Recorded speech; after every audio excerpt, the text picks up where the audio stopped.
I want to be a pirate queen. I want to be a vet for horses, said my mother, who was currently in the horse phase, which is an important part of growing up. I myself have gone through the horse phase, meaning that I am definitely a normal girl. That's nice, said Lee politely. She had not gone and would never go through the horse phase because she was out of the ordinary. My mother understood this right away. She stood leaning against the frame of the swing and looked at Lee, at the rhinestone sunglasses, at the red high-heeled shoes, at the tutu, at her long, flowing blonde hair, at her eyes, which were a pale, pale blue.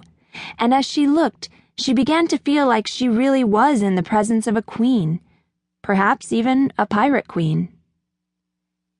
"Hey," my mother said. "Do you want to come to my birthday party? I invited everyone in my class at school." "Sure," said Lee.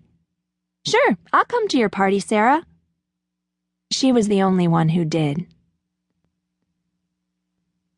"Where are all the kids from your class?" she asked as she came into my mother's backyard, which had been festooned with cheap streamers and wilting balloons. My mother was sitting on her back porch steps, a ridiculous cone-shaped party hat on her head, feeling terribly ashamed of her empty party. When she told me this part, I could feel her embarrassment in my own chest, heavy and pressing down toward my stomach. There had been parties like that for me, too.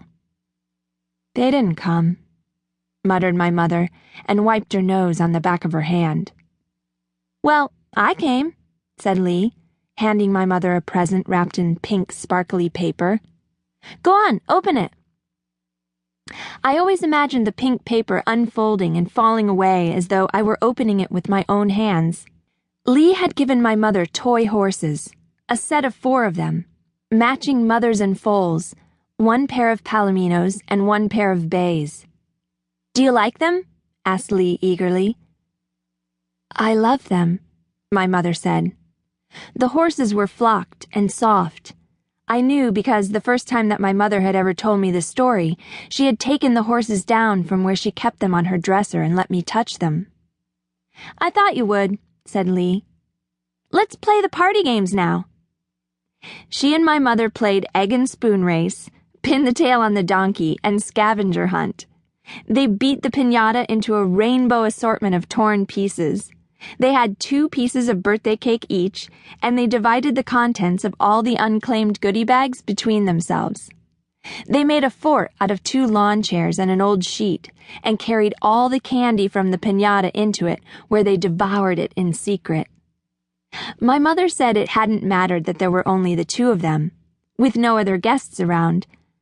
Whenever my mother described it, she made it sound like the best party there ever was. I imagined it in extra saturated color, a rainbow bursting out from a backdrop of muted vintage tones. It was during this party that Lee, as her little fingers unfolded the comic wrapper from a piece of bazooka gum, had asked my mother to be her best friend. "Really?" my mother asked. "Well, don't you want to?" Lee's eyes were large. "Of course," my mother said. They had both laughed. When I was really little, I used to like this part. It was the beginning of a lifelong friendship, the end of my mother's childhood loneliness, a good thing, I always thought. But there would come a time when I was older that I wondered how differently my life would have turned out if Lee had never been on the swing that day, if she had not been the sole guest at my mother's party, and I wished sometimes, in a dark place in the back of my head, that my mother's answer to Lee's offer of friendship had not been a happy agreement. Lee had instructed my mother to run inside and get a pin, saying eagerly, "We have to become blood sisters." And my mother dutifully went into her house and brought out a pin. Lee took it from her with the utmost ceremony and stabbed her thumb, squeezing it to bring the blood to the surface before handing the pin back to my mother, who bit her lip nervously. She used to feel the same way about blood as I do, beyond queasy. "Go on," urged Lee. "You can do it. It doesn't hurt that bad."